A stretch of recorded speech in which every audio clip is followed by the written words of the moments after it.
welcome into Around the Bases episode 2, the long-awaited episode 2. It's been the entire season. I do apologize. Your boy's been working on building my career down in South Florida, and that's going pretty well, but we got to give some attention to the fans of Around the Bases as well. And my name is Caleb Dean, and I'm joined by my co-host, Reagan Loer. Yes, And the sir. purpose of our podcast tonight, we're going to be recapping the entire MLB season. We're going to be giving some grades to every single Major League Baseball team. And we're going to be talking about what each team's future looks like moving forward. And before we get started, make sure you check out those crew necks that Around the Felt is dropping. They really are cream of the crop drip. They are magnificent. So you better That's an get your hands on understatement one there. of them. Yeah, you better get your hands on one of them because it's getting chilly outside. You got to be comfy cozy, as Drock says. That's true. But he anyway, do be saying that. He do be Yeah. saying that comfy cozy.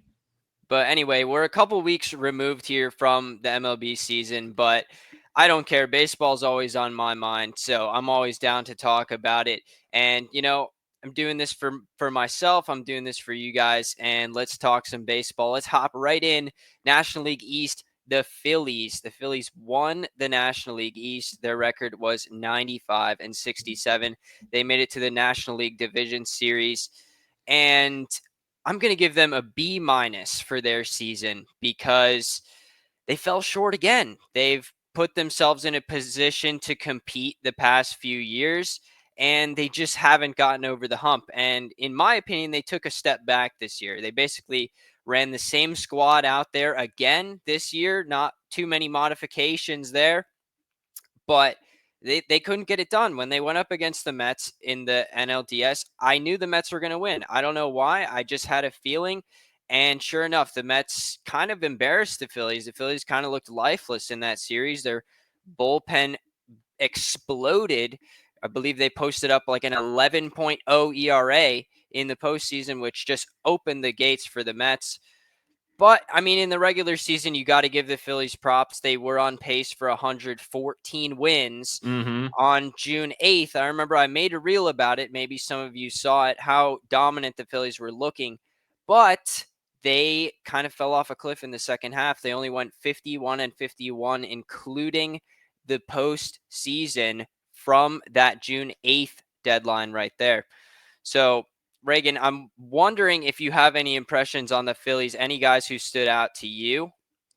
Yeah, so to me, I mean, obviously, their pitching was, obviously nowhere to be found come playoff time, but in the regular season, obviously Ranger Suarez was dominating in the first half. I mean, I know a lot of Phillies fans were calling for him to win the Cy Young, and he may have had a good chance if it was just, half a season.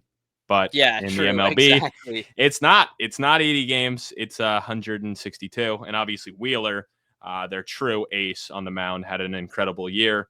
16 wins to go with a 2.57 ERA. I know Chris Sale last night obviously got announced as the NL Cy Young, but Zach Wheeler was right there. So, this guy was just the driving force behind it.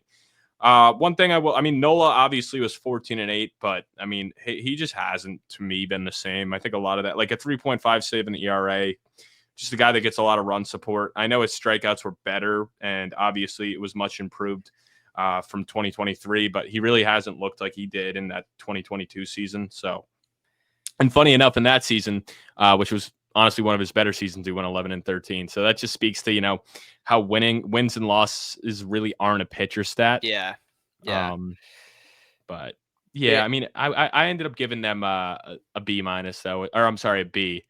And that's, like you said, it's, going to the NL Division championship series. or divisional series. Yeah. No, well, 2 years ago. What do you? Oh, yeah. 2 years ago, they Were obviously yeah. in the NL pennant game, and they lose to the Diamondbacks, and then to take a step back and not even reach that point where it's like, at that point you should be taking a step forward, not a major step backwards. So, that great regular season, but it doesn't matter. And I think if you ask Philly fans, it's a bad season. Honestly, you could have probably given them worse, but it's hard to give a team that won 95 games, lower than a B- at the minimum. Right. Yeah. And like their pitching's really good, as you mentioned. Zach Wheeler, right up there with the Cy Young vote winners. And Christopher Sanchez is a guy who I picked out as kind of a breakout this year. He inked himself a long-term deal with this Phillies squad. They rewarded his adept pitching, and the Phillies, they also have a guy named Andrew Painter coming up in just maybe next year. But the Phillies farm system is underwhelmingly ranked 17th by Bleacher Report going into the next season. So, the Phillies, I think they have to make it happen with the guys that they have, or they're going to have to shuffle some things around and rejuvenate this squad a little bit, because I don't think they can run this core out there again and win. Like, for me, I think it's going to be a slippery slope for the Phillies after this season, because I don't know. I think they have to shake something up. Like, you can't, you. It's broken. It's broken. They have to do something. But we'll see what they do in the offseason. And I do want to move on to the Braves, who were 89 and 73, and they made the playoffs by the skin of their teeth, but they Yeah. exited promptly in the wild card there. Huge loss. Chris Sale was scheduled to start one of those games, and he came up injured. And the Braves, they couldn't get past that first round there. So I gave the Braves a B minus, and that takes into account The the injuries. the injuries, Yeah. exactly, because everyone had higher expectations for this team. Like, you can't sugarcoat that, but realistically, how much of that is in their direct control because of all the injuries, man. And Chris Sale, holy cow, what a pickup that was. They got Chris Sale for like a pack of peanuts and two nickels, And aka he wins it. Vaughn Grissom. And he not only wins the NL Cy Young, but he wins the NL pitching triple crown. He's rejuvenated his career, 18 wins, 2.38 ERA. We'll see if he can do it again next year. But man, Chris Sale looked like vintage Chris Sale, and he's a large reason as to why the Braves competed down the stretch of this season. And Brian Snicker, their manager, he came out and he said it's the most challenging season that he's ever had to manage. And like, I mean, from outside looking in, I can only imagine. Like, how are you going to find guys to fill those holes, you know? Yeah. I'm sorry, I didn't know you were. Yeah, no, dude. I mean, that's where it was kind of tough for me because, like you said, injuries. I mean, you obviously lose an MVP candidate in Acuna. I ended up giving them C plus because at the end of the day, they came in as World Series not favorites, but they were up there with the Yankees and Dodgers coming into the year. I think they came in with the third best odds to win. So to me, I was not super impressed with it. I mean, they snuck in barely. That was such a weird game. I really do feel for the Yeah. Diamondbacks. We'll get Yeah. into that a little bit later. But yeah, I mean, it was nice with Chris Sale and Spencer Strider. Losing him obviously hurt a lot. Hurt me in fantasy too. I took him very early, and obviously has a Tommy John surgery. But yeah, I mean, for Braves fans, at least you can hang your hat on the fact that you're going to get healthy next year. You're going to get guys like, well, I don't know when Strider will be back, but Acuna will be ready to go. Obviously you see what Sale is. I'm blanking out on his name, and I had him in fantasy as well, and I know he was a nice pickup. Was it Schwellenbach by chance? Swellenbach, yes, Swellenbach. Obviously he showed a lot in my opinion, so he seems like he could be, a nice piece going forward. Yep. But yeah, The way I see it right now, the Braves, they definitely are still in contention. oh yeah, They're going to be a force to be reckoned with next season and beyond. I mean, so you've got Strider, you've got Sale, you've got Schwellenbach, and then they got Reynaldo Lopez, who showed up this year. He's a former reliever converted to a starter, and he had a marvelous season, a 1.99 ERA for the Braves in 135 and two-thirds innings pitched. Like, that's remarkable stuff, and that's the type of stuff that the Braves needed this year with the amount of injuries they had. So hats off to Reynaldo Lopez and the Braves. I don't think they're going anywhere. They're going to be right in the hunt for the NL East. And competing for World Series for years to come. Yeah, I'm gonna pull up. I'm sorry, I'm listening to you, but I'm trying to pull up. Yeah, plus 750 to win the World Series next year. So they're Yeah. actually third. So that tells you, as Brave fans, like, yeah, it sucks the way it went, but don't worry. I mean, Vegas and the people still view you as a major threat. Oh, of course. But I am worried about Acuna. Does he have an injury liability now?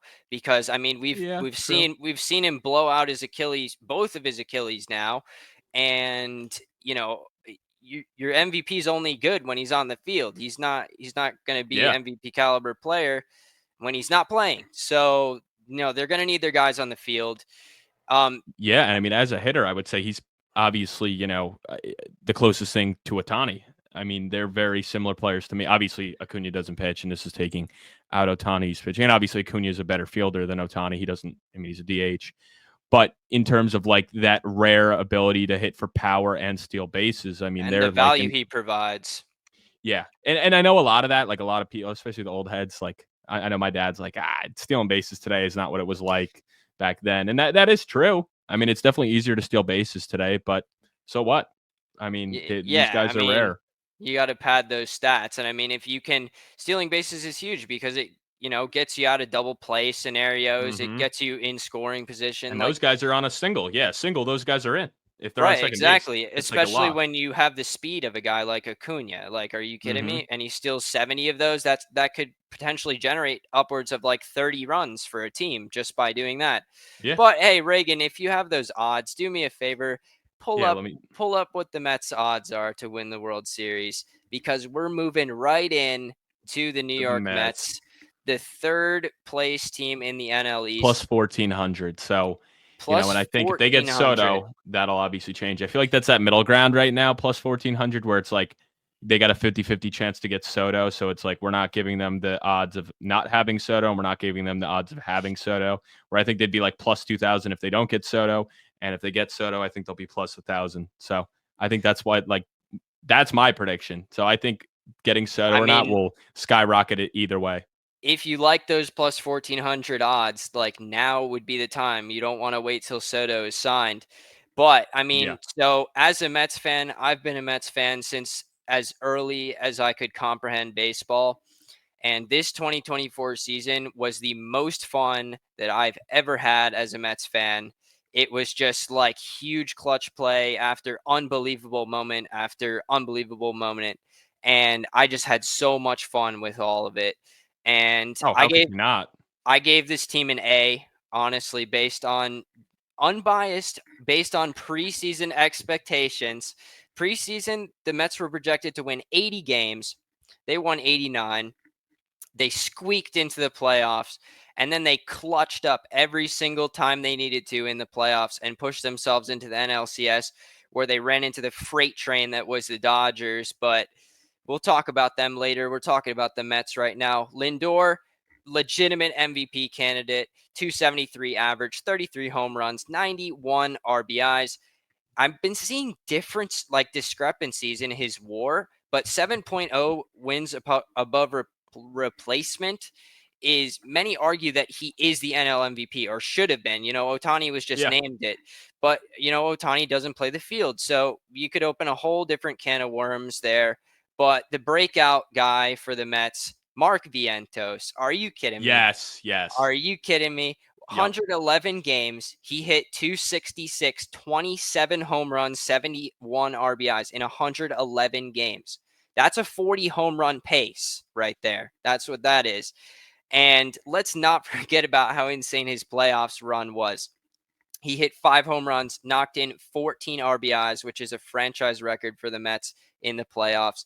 And he hit 327 in the playoffs. He single handedly won games for the Mets in the playoffs, which is huge coming from a young guy like him. And yeah, I mean, I could go on and on, but as a guy who's a fan of the other New York team, what were your impressions? Yeah, I mean, I'll say it. You guys had a better season than us, uh, and we went to the World Series. So, I fully believe that. I That's a mean, you big guys statement. obviously played the Dodgers tougher than we did, um, and I would honestly, I would give you guys an A minus, and I I gotta give you some kickback because this team could be even better, but you have so much money tied up to people that aren't even on the roster. Yeah, you're right. And I know that's obviously not like that's a 2023 problem, not a problem of this, or I'm sorry, 2022, 2023 season, not a 23, 24 season problem. But still, I mean, and that really hampered you. And I know baseball, it's not like the NFL where money is not an object. But I really think that held you guys back. And I think if you didn't have some of those bigger contracts, you may have been able to make some bigger moves at the deadline to then get some more pieces to put you over the top. So I think that is what held you guys back. It's very encouraging, obviously, like Vientos, you said, and really doing it without a true ace. Like in your pitching staff, like I look at it, I guess Severino could say or Quintana. I don't know. Like who would you consider the number I one for the mean, it Mets? was supposed to be Senga, obviously, but Yes. he Yeah. wasn't there for the majority of the season. He only pitched 5 1/3 innings in the entire regular season. Um, this year, I would qualify Manaya as the ace, Manai. and Okay. he was like we signed Manaya and Severino in my eyes as placeholder guys. Like just Mm-hmm. get us through 2024, get to 2025 because that's when we really want to contend. And then it just brings me back to the fact that we weren't supposed to contend this year. But you Nobody had did. us contending. We're plus 4,400 at the beginning of this season to win the World Series, and that I was I was almost there with that bet, dude. I was almost there. I could smell it, but it just didn't pan out that way, man. Manaya, I really hope they re-sign Manaya. There's something there. I could let Severino walk, honestly. And then you talked about the trade deadline acquisitions. I hope they re-sign Winker as well. He's a great Yes, that's utility true. Yeah. guy, and he's just a riot in the clubhouse, and he's one of those guys that your team can rally behind. Um, but man, Reagan, I could also smell a Subway Series World Series, man. That would have been Yeah. Yep. off the chain, dude. It just The makes good me thing is, as long like like all the TV ratings and stuff, they're like, as long as the Yankees make it, we're happy. If it's Yankees Mets or Yankees Dodgers, because regardless, the storyline was there. Um, but it would have been nice. It would it's have been the nice. it's the stuff you dream of as a kid, like Yep. as a baseball fan, man. Like having some of your closest friends, like seeing Mm-hmm. our teams square off in the playoffs would have been crazy. But anyway, enough about the Mets. I could make an entire separate podcast, but this one's about all the teams. So now we're moving on to the Washington Nationals, who went 71-91 in the regular season. I'm going to give them a C because their farm system is really, really good. And some of these guys are really starting to show up at the major league level. For example, Dylan Cruz, James Wood, DJ Hers. I like James Wood. He was a beast. Yes. And I think we've only seen the tip of the iceberg for James Wood and Dylan Cruz. You also have Trey Lipscomb. You have CJ Abrams. Obviously, he Mm-hmm. came up earlier, but if you can get all these guys firing on all cylinders, like this team's going to be something. And honestly, they exceeded my expectations a little bit this season. Still nothing crazy, 20 under, but I could have seen them winning like 65 games at the beginning of the season. And I do have to say the Nationals, in my opinion, they won that Soto trade when they sent him to the Padres. They won that big time. They got huge names. They got CJ Abrams, Mackenzie Gore. That's those are guys that you build your team around. And the Padres, they didn't see the same sort of production out of Soto that the Nationals were used No, to. So, like I'm or that the Yankees got either. yeah, the Nationals definitely won that trade. Um and then so I mean I have the MVP as the farm system in general, Mm-hmm. just because there's just so much there. There's a lot of guys that you can get excited about down in Washington.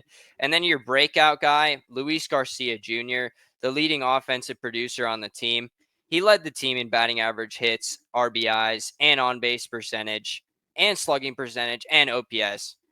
That's your MVP. And yeah, so I mean, what do you think about this team, this young Washington team? Yeah, so I mean when doing these grades, like obviously the Nationals record is not great. But No. I feel like with these grades you have to factor in expectation versus reality. And the reality was Washington was never going to be good. this year. It was going to be a tanking year. But I think winning 71 games, like, is impressive for a team that really didn't have a lot of high hopes. I don't know their win total coming into the year, but if I had to guess, it definitely hit. I would imagine they were probably in the high 50s to mid 60s. Yeah, I think mid So 60s. I think 65 is right around where they were at. yeah, so already there. I mean, obviously, you already highlighted all the young guys and stuff, but I ended up giving them a C, because they didn't take that huge next step. They showed a lot of No. potential, but I mean, at the end of the day, they're a low 70 win baseball team. So let's not, they're not getting a B or anything like that. But I was Nah. impressed they definitely got some guys. I was happy they shipped Lane Thomas because he's kind of an older guy, and they were able to get some more assets, sending him to the Guardians. So I like that, and obviously between Jake Urban and Mackenzie Gore, they showed some flashes. I mean, obviously Patrick Corbin blows and kind of just was a lamb sent out to slaughter. It felt like every week. Yeah. I Dude, mean, he needs to be studied. Patrick Corbin he's BP Corbin. That's what he is. all I'm saying is real runs remember his All-Star year when he was like Yeah. 22 years old on the Diamondbacks. Yeah. He He was was so good. insane. Him and Yeah. Goldschmidt were All-Stars young. The And then he real ones came remember over that. and he helped the Nationals get to that World Series. He was good at the beginning of his tenure with the Nationals, but Yeah. Well, he's he's another just case of just a young guy having some surgeries early on that really hamper his career. yeah.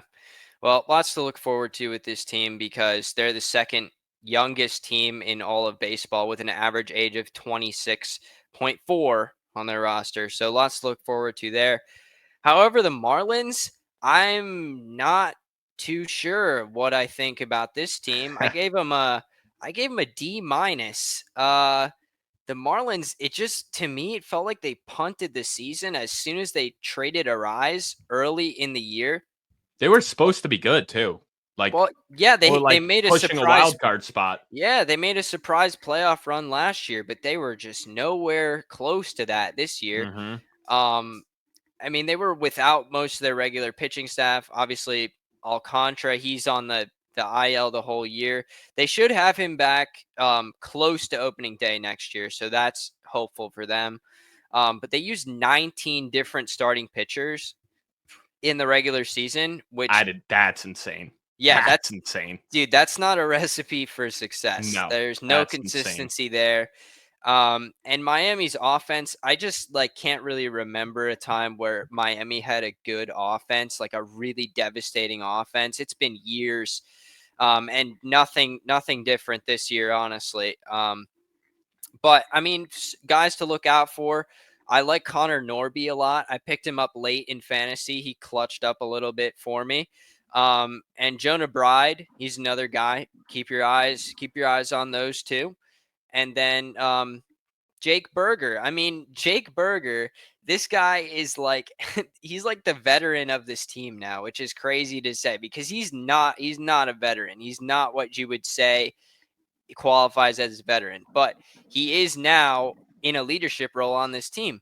And in the second half, he put up a 901 OPS. So, I mean, he took that title and he ran with it. But like Reagan, how do the Marlins possibly dig themselves out? They're an F. They're not going to dig themselves out for a while. What I would say is, I mean, they're just going to have to be one of those teams that are going to have to suffer, tank for a while. I mean, it's not like other sports where one player can, really turn the franchise around. I mean, you can give them hope. You can help with ticket sales. You can make it more of an attractive destination. But at the end of the day, I mean, just look at Mike Trout, man, with the Angels. It doesn't matter how good he was. It didn't work. So Yeah. I think it's going to be a couple bad years. I'd say closer to 10 than 5. And you just got to hope. I mean, honestly, I feel like it's weird for such a big, like, popular destination and, Florida having no state taxes down there and stuff. But I don't know. It just seems like Miami baseball just hasn't panned out. So I wouldn't be shocked if this is a team that relocates in the future as well. Well, let me tell you, it's Florida baseball in general that struggles. True. Like the Marlins down here, they're the hometown team. For anyone who doesn't know, I live in West Palm Beach, Florida. They're the hometown team down here, and I've gone to plenty of games down in Miami. And man, that stadium is gorgeous. I really, really like that stadium a lot. The indoors, the back wall slides open with the view of downtown Miami. It's stunning. It really is a good location, good food, but just nobody shows up there. Like, I'll go down there when the Mets are playing the Marlins, and it's like a 70-30 ratio Mets to Marlins fan. Like, I don't know where everyone's at, but they're sure not coming to baseball games in Miami. I guess there's a lot of other fun stuff to do in Miami, but anyway, we're gonna move over to the NL Central now. Let's So go. we've got the Brewers winning that division with a 93-69 record, and they lost to the aforementioned New York Mets in the wild card round. I gave this team an A minus because they were projected to win 80 games this season, and they far exceeded that. That's a Fangraphs projection right there. And they battled adversity all regular season. They played some of the best defense, and they stole the second most bases in Major League Baseball. They had Woodruff on the shelf. Corbin Burns got traded to the Orioles. They didn't know who they were going to turn to in that rotation, but they turned to guys like Tobias Myers, who stepped up and put up a 3.0 ERA, 3.5 strikeout to walk ratio, and he made 25 starts. But I am a little bit worried for this team going forward. There's definitely some uncertainties in this rotation. Oh We yeah, had Montas, Colin Ria, DL Hall, Aaron Montas. Aaron Savali. Yeah, Montas, bro. He's been around the block, Well, I mean, hasn't they he? got Peralta though, but obviously They he's do. not what he They was. do. But I believe Peralta, he has some sort of option in his contract either this year or next year. But he's not like a super long-term solution, I don't think.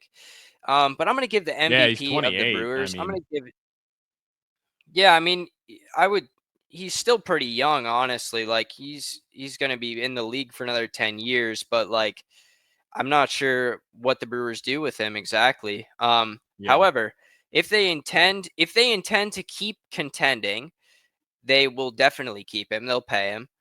But I'm going to give the MVP to William Contreras. He was the best offensive catcher in the league this year.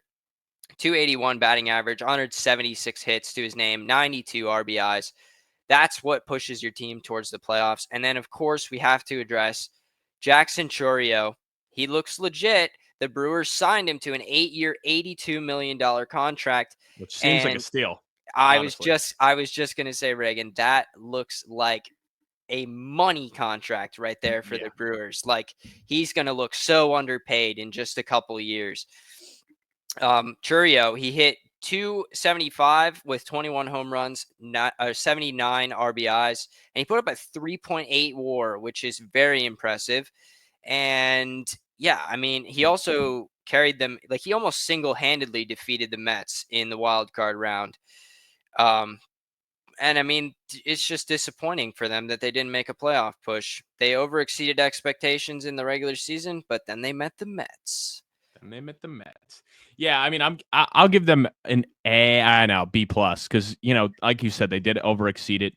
But I don't know. And it was weird too because like on paper, like this doesn't seem like that good of a roster, but and obviously it doesn't help No, losing Yelich, who at this point he hasn't been able to stay healthy for a while.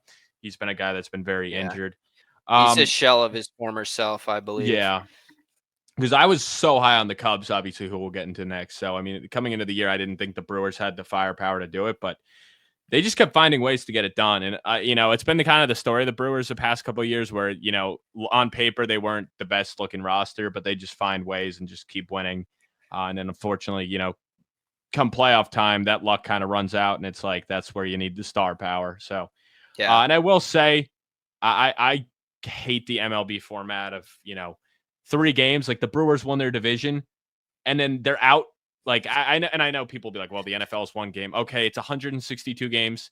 You win 93 games. You win your division, and then you're out in 3 games. Like I don't know. I think it's bullshit. I think at the very minimum it should be 5 games because it's not fair. And I know they all 3 games are at home and that's their advantage, but to me it just seems foolish to have it be decided by a best of 3 game series when you win 93 freaking games.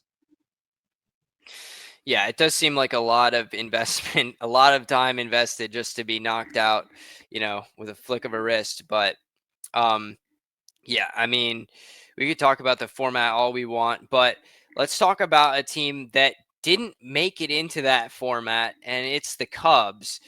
And they Yeah. went 83 and 79. Like the Cubs, you were high on them, I remember it. Oh, I And was like high as hell. they, I had them winning. I thought they could win the World Series. I really did yeah, because I liked their no, it's pitching not staff, which 2016, buddy. I do like their pitching staff, and I still do.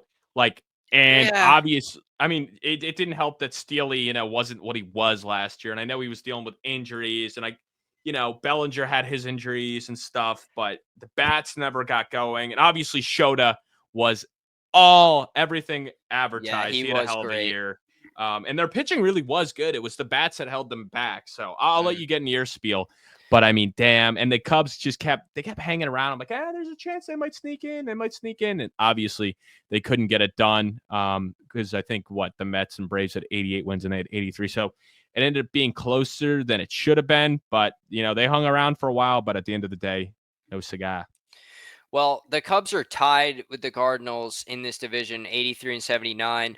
But the Cubs played better than the Cardinals did statistically, so that's why I'm going over them first. I gave the Cubs a C plus here because obviously you had higher expectations for Yeah. them. I had B and higher expectations for them.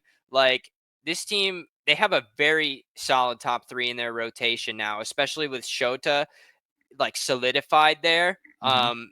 And they also have Jameson Tyone and they have Justin Steele. Justin Steele's still young. He's still kind of warming up, I feel like, in the Mhm. major leagues. I feel like Justin Steele could be a Cy Young contender in not He too was long. last year. He was Yeah, last year. he was. And but they're again, like you said, their offense let them down. Like they had the 10th best ERA in baseball, but the offense was nowhere to be found. You have to put up similar numbers on offense to keep your team in that.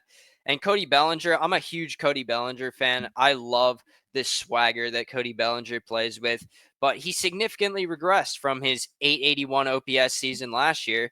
But he'll likely stay in Chicago and see if he can pick up the pieces there.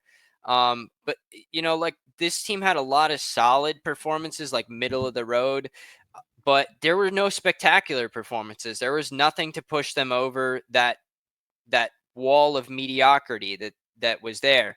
And then I don't know if you have any thoughts about Pete Crow Armstrong, but that's a guy that the Mets dealt Very to the fast. Cubs.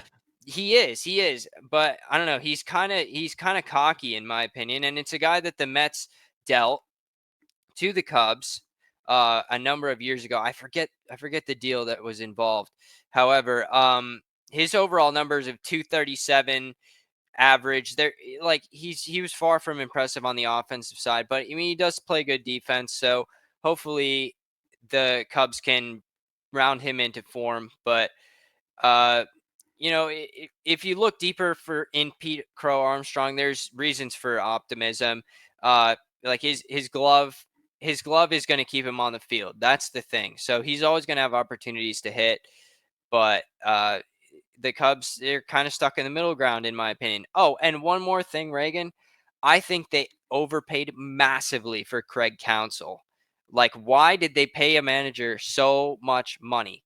And I then just the team that he left went and got thrived better. this They year in got better. Yeah. comparison. Yeah, it's Yeah. crazy. I didn't get that one either. I don't know, man. I mean, I still have high expectations for the Cubs. I'll probably be high on them next year. But just they gotta get some more bats in there. The pitching staff is solid, but they gotta get a couple, like another guy in there. I think they would be a team. I mean, I don't know. I don't think they'll get Soto, but they're a team that should definitely offer him a big money because I think he could be someone that could really unlock that team. No, for sure. I was But talking then about the again, the lack of spectacular performances, right? You bring in a guy yeah, like Soto, it's pretty much guaranteed that he's going to have a spectacular performance. But anyway, the other team that I just mentioned, 83 and 79, the Cardinals, underwhelming. Um, Again, I'm used to the Cardinals being good, and they haven't been good. in a while now, This yeah. They haven't been good last year. They haven't been good this year. Um, They went 71 and 91 in 2023. So they improved on that significantly, but nowhere near the level that they needed to. And they didn't even get close to making the playoffs. They're middle of the pack in ERA and on OPS, 16th and 15th respectively in those categories. The MVP, I'm going to give it to Ryan Helsley, who had a Yes. 2.04 ERA out of their bullpen. This guy single-handedly kept them in games, single-handedly won games for them. And I believe he did just go and win NL Reliever of the Year, much deserved for him. So I believe the Cardinals, I think they need to enter a little bit of a rebuild here. I think that, what's his name? Why am I blanking on the third baseman's name? Oh, on the Cardinals? Yeah. Oh, Gorman? Or are you talking about Mason No, Wynn? Arenado. Oh, Arenado. Oh, duh. Yeah. Oh, they need to get rid of Goldschmidt and Arenado. I forgot about him because he was so irrelevant this year. Like nobody talked about Arenado this year. This guy he was an year for his standards. upper echelon third baseman coming into this year, and you saw it just there. I totally forgot about him. But that's a guy that they need to show up every single season. That's what he gets the paid worst to year do of his career by far. Dude, he only had, he had 16. He had 16 home runs and 71 RBIs, and he played 152 games. Yeah.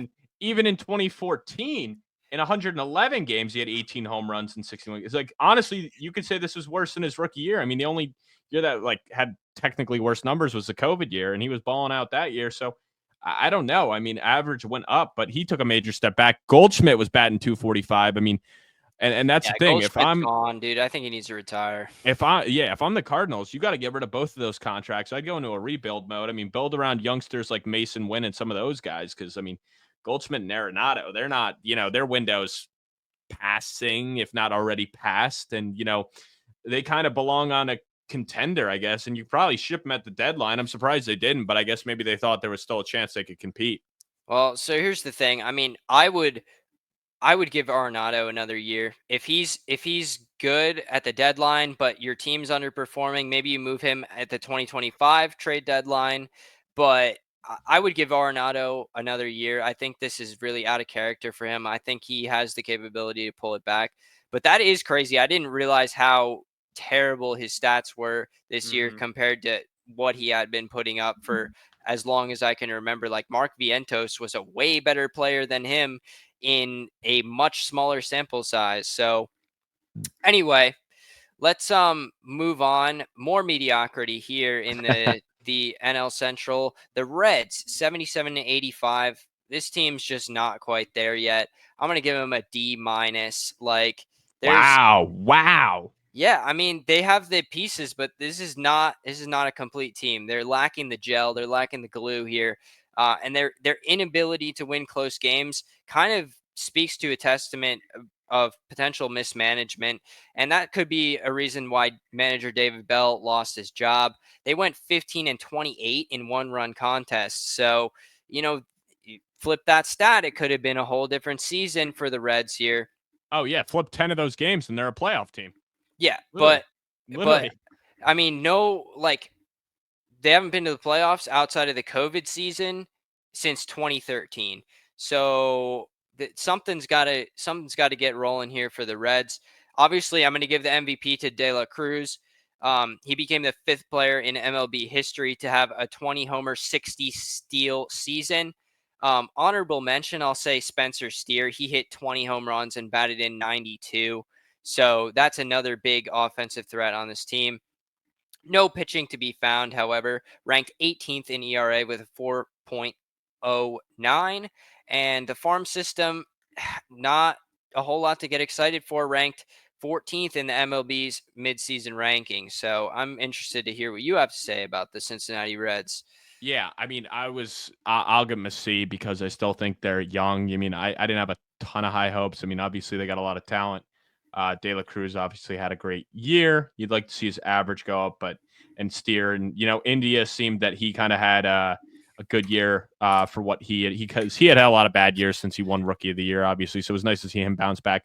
I was mostly impressed with Hunter Greene. He was actually my Cy Young pick, and I think he would have had a very good chance if he didn't get Mm. injured at the end of the year, because I know he was like on DraftKings I checked in like late August, like he was only a little bit behind Chris Sale and Zach Wheeler. And obviously looking at his numbers, I mean, he had a 2.75 ERA. He was 9-5. Just really, really balling. I mean, 169 strikeouts in 26 starts. So he would have been a guy with over 200 strikeouts. Probably would have been pushing, at that point, close to, maybe getting around the 15 win thing, depending on how it went. Probably not that high, but so I was very bummed about that, but very impressed because he was a guy, obviously going into year 3, where the first 2 years he'd show flashes, but he always struggled with control, and obviously having mid-4 ERAs both years. So it was nice to see it, take a major dip. Actually, he had a 4.82 in his second year and went all the way down to a 2.75. And that was in 4 more games. So a very big improvement to go down by 2 earned runs in a 1-year span. So he's a guy next year that I would be watching out for as a Cy Young candidate right out of the gates. And I think he's going to have to be that ace that he showed he was this year if they want to improve at all. Yeah, I agree. That's definitely a guy who flew under the radar for me. However, I do think that he could lead this team in terms of the pitching staff. But I mean, they just need more pieces around him, man. Like Mm-hmm. they need more pieces. But anyway, so finally in the NL Central, the Pirates 76 and 86. I'm gonna give this team. I actually just updated it because I was thinking about it. I'm gonna give this team a C minus. Mm. And for at least the past 2 years, the Pirates have looked like a decent team in the first half of the season, right? Yes. Yep. And they get my hopes up. They're gonna like, oh boy, the Pirates, they're finally out of rebuild mode. They're finally gonna contend. But no, it just didn't work out that way, unfortunately. But however, they are building a very promising starting rotation. Obviously, Paul Skeens, like this guy's legit Rookie of the flamethrower. year. Yep, of course. He went 11-3 with a 1.96 ERA, 0.94 WHIP, and 170 strikeouts in 133 innings. That's a big stat right there for me. And he made 23 starts, which is great as a rookie. And then you look at guys like Jared Jones in his 23-year-old season, put up a 3.56 ERA. He made nice contributions on my fantasy team. That's going to be a Oh guy you're yeah. going to want to look out for next year. And he also had 98 strikeouts in 91 innings. So not quite as impressive as Skeens, but that's hard to do. Let's be real. More of a contact pitcher, but he got the job done. And then you have a guy like Luis Ortiz. So that's 1, 2, and 3 in their rotation potentially for the future. 3.22 ERA for Ortiz.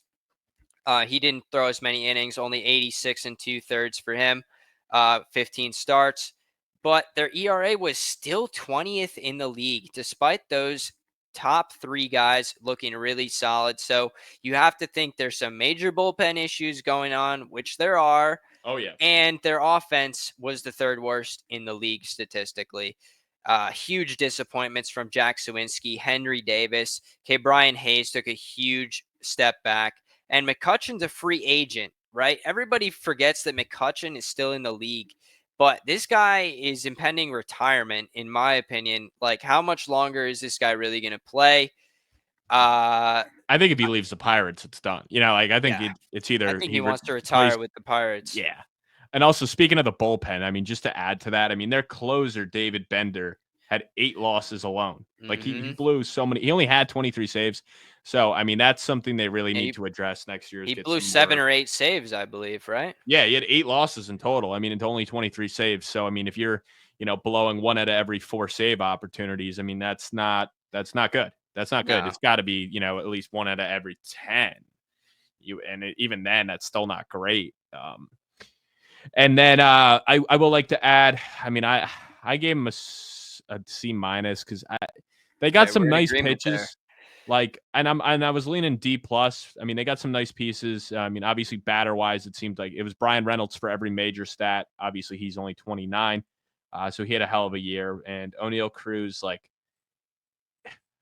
I mean, he had a good year. I guess he had a good year. I mean, he's definitely not what you would hope Nah, yet. man, I traded for him early on in fantasy because I was really high on O'Neal Cruz. I thought he was going to go off, and I think I ended up dropping him at some point. And I think Colin picked him up, but he didn't do a whole lot better for Colin, Yeah. man. He was not the guy that I expected. And I got Jose Barrios, who ended up being a stud. We'll talk about him later, and O'Neal Cruz, and I gave away Max Fried.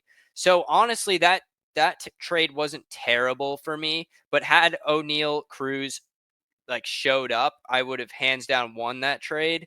But it kind of ended up being a draw on that trade, in my opinion. But any final remarks on the Pirates before we move on to the NL West?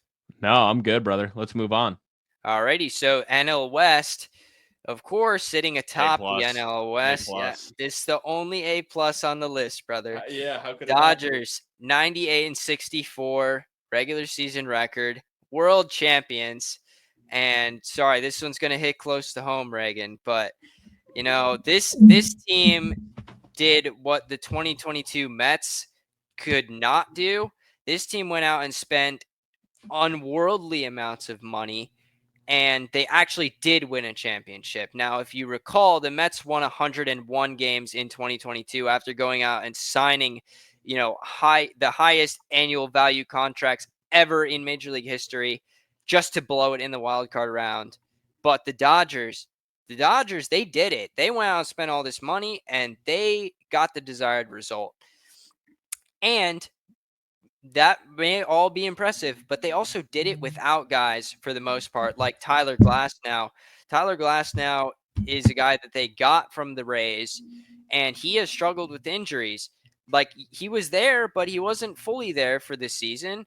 Clayton Kershaw, he might be coming at the end of his career. Dustin May out the whole year. Walker Buehler, he was out most of the year, and then he came back and looked unimpressive. But it didn't matter because this Dodgers offense was so damn good, Reagan. Yeah. And I mean, you have guys like Bobby Miller, who you were expected to perform this year, but he did not, got sent down to the minors. A lot of adversity really this year. But Yeah. this offense is just so good. Like, how I was looking at their lineup in the playoffs, and I'm like, oh my gosh, dude, anyone through 1 to 9 can burn you on any single pitch. I know. And then just the big Otani, three, too, like between Otani, Betts, and Freeman. And it's funny because, like, people like, and I go back to the Yankee game where you intentionally walk Betts to pitch to Freeman. It's like, yeah, what does that do? Like, I'm pick not your going to. poison, bro. Like, Like, take your exactly, take your poison, but like, are you really gonna like? I wouldn't intentionally walk any of them ever because like they're all so good. Like, people forget about like Betts is a former MVP. Yeah, he's an MVP. yeah, If not, or yeah, okay. So I mean, 3 MVPs, and obviously Teoscar. It hurt in the playoffs seeing him hit a home run, but I'm like, you know what? He clutched up for the boys in the home run derby, so he'll always have a special place in my heart. Um, but yeah, man, I mean, it's an A plus. And the yeah. funny thing is, their pitching is like you said, it just wasn't good, and it didn't matter. And Yamamoto obviously dealt with some He injuries. He and he struggled a was lot. decent. He was decent. He did figure, yeah, he struggled a lot in the beginning, but obviously he, got better when he came back. But they really didn't get to see the full version of him. And obviously, like, guys like even Clayton Kershaw, like we didn't see pitch at all this year. So, or I'm sorry, no, he pitched, but like obviously come playoff time, he did not pitch. So No. And we didn't see I don't know. Otani, bro. Otani didn't pitch That's either. another Like, they aspect still too. have that weapon in their back That's pocket. another Like, aspect that people dude, forget. Like Otani's going to like be pitching. Is he going to we pitch next year? You think? I think so, yeah. He might be limited, but still. I mean, like, dude, we saw this Dodgers team just run over everybody, and this team's probably at like 75% capacity. Like, Yeah. I it's just scary. Like, this could be the next dynasty, man.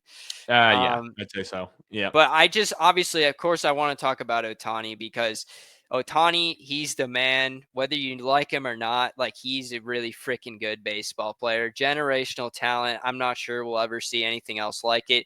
First player in MLB history, 50 home runs, 50 stolen bases. It's just unprecedented type of stuff this guy's doing. You can see why they paid him $700 million, mostly deferred. That's the meme, but Oh yeah, um, dude, it's and actually the that dude, the contract's insane. He's getting like $2 million a year, and then like all of a yeah, sudden it's $600 million. yeah, Oh and those California taxes, dude, he's losing like 55% of it, but whatever. And anyway, so I mean, he totaled 54 homers, 59 steals, dude. He almost broke 60 steals, yeah, 134 runs scored, and 130 RBIs. Like, are you kidding me? That is nuts. I can't even be mad that he won the MVP. I can be a little butthurt that he won the MVP, but realistically, I'm not going to win an argument with that type of mentality. But and here's the crazy part that I just want to end off with, Reagan. This Dodgers team, they still have the fifth best farm system. oh Like jeez, they have all jeez, these stars at the top, playing at the top of their roster, top of their game right now, and they still got guys on the back burners down in the minors that are just waiting to come up jeez. and devastate major league teams. Yeah, that's insane. Yeah, that's it is. that's Um, insane. And they might yeah. get Soto too. I think it's Soto. God, Like I don't even please, want to watch. please, no, bro. If they Please, get no. Soto, we might not get a third episode of this. Goodness gracious. Or we'll get an episode just ranting about Yeah. that trade. Um, anyway, so second place, the Padres, 93-69. They fell short again. Um, I gave them a B. This team is firmly in their contention window, I would say. And I think that will continue into 2025 and beyond.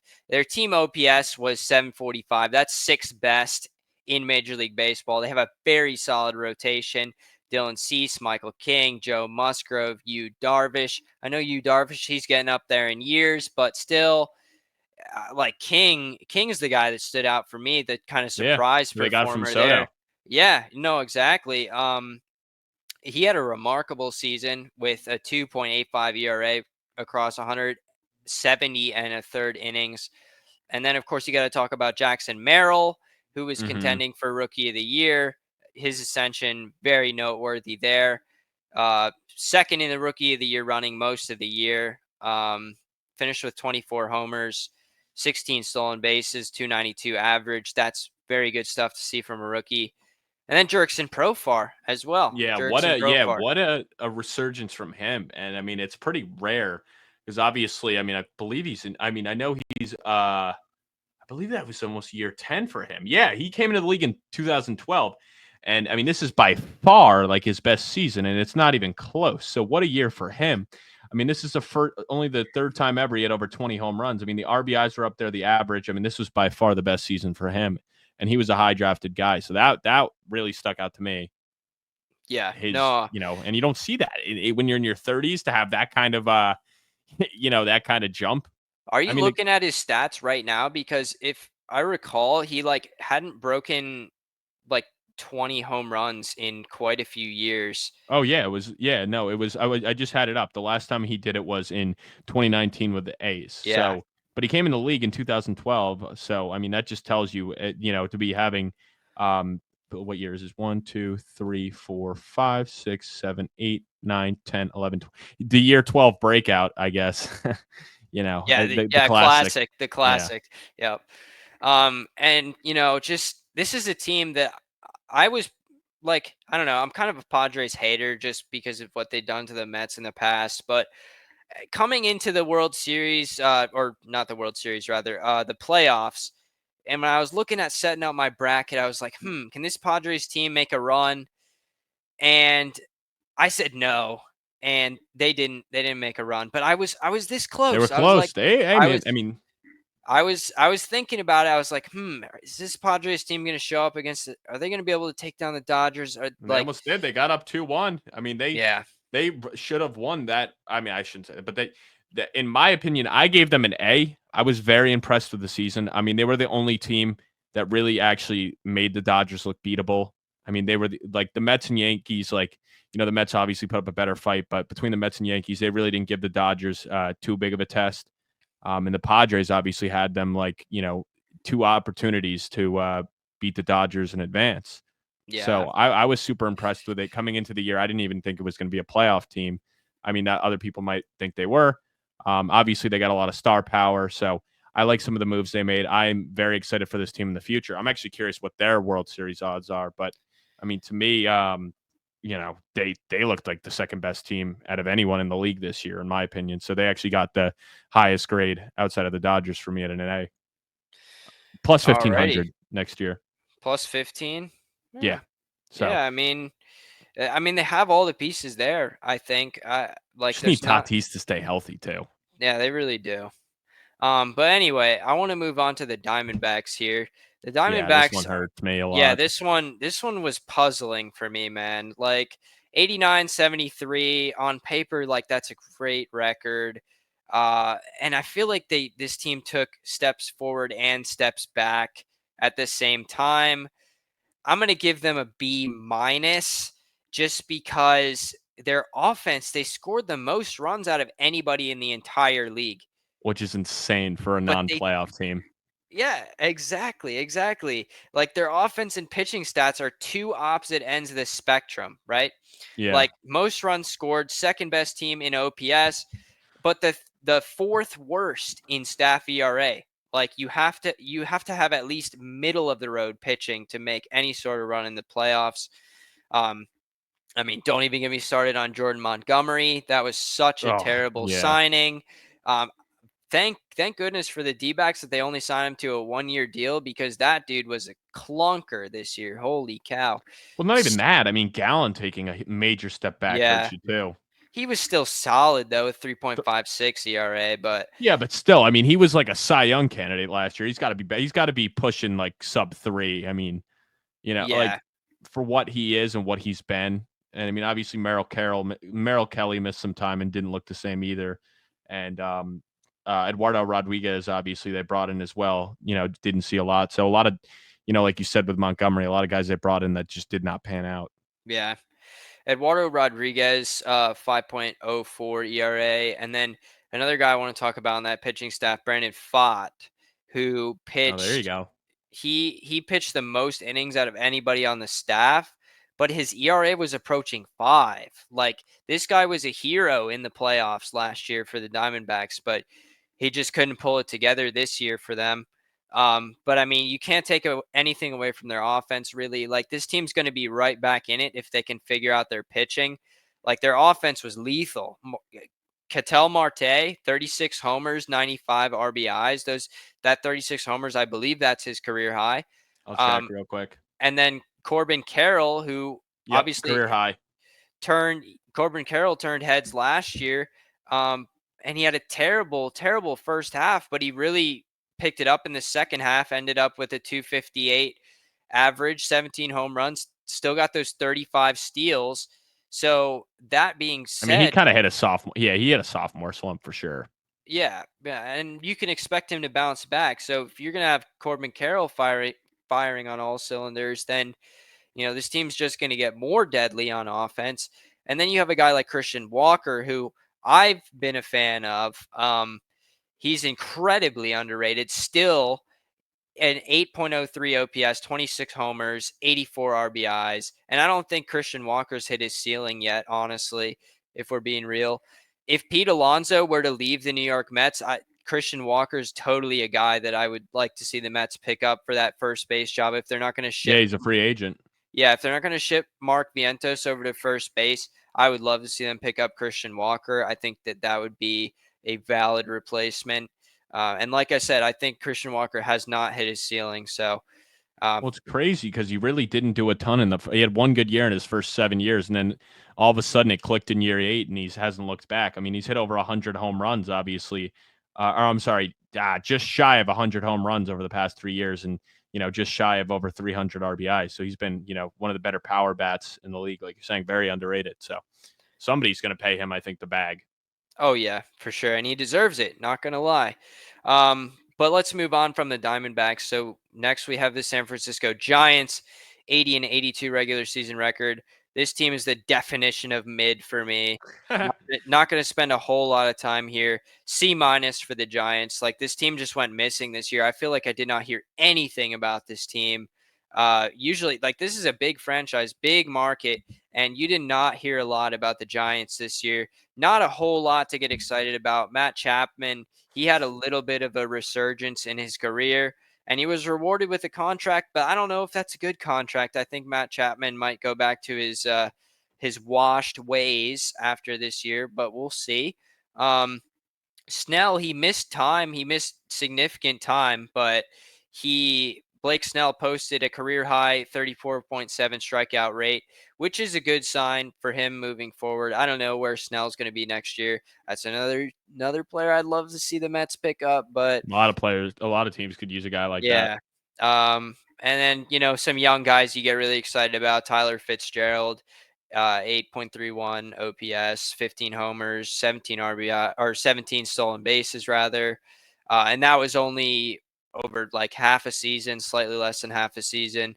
And then Helio Ramos as well, 22 homers, 72 RBIs. And then you talk about guys like Logan Webb staying consistent as ever, most innings pitched in the NL at 204 innings pitched with a Damn. 3.47 ERA. So that's about it for the Giants. I feel like a couple of years ago when they contended and won 100 games, nobody really saw that coming.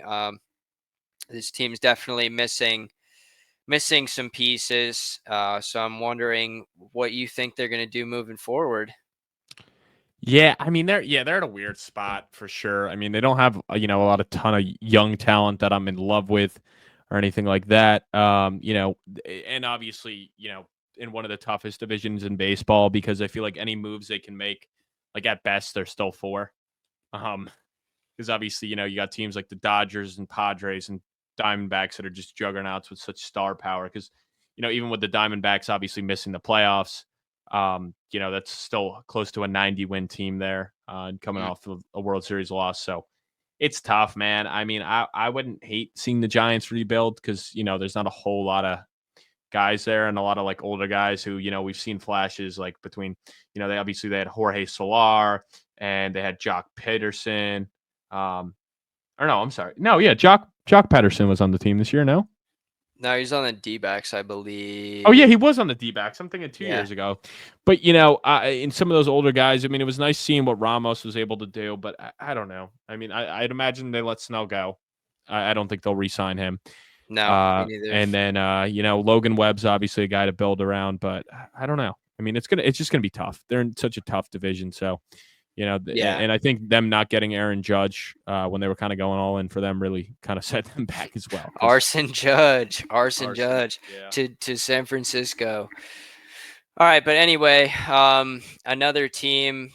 There is one more team in this division, believe it or not. There It's is. the Colorado Rockies, 61 and 101. This is baseball purgatory, in my opinion. I gave them an F.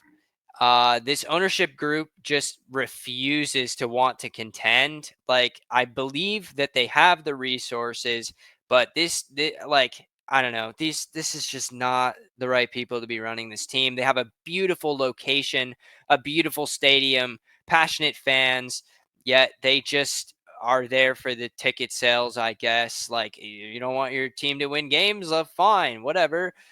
I'm not going to change you there, but like, this is where careers go to die, as we've seen with Chris Bryant. Like, Chris Bryant's just been injured, and Yeah, you kind of forget they have him. yeah, you do. And that's what's going to happen with anybody that signs with the Rockies, in my opinion.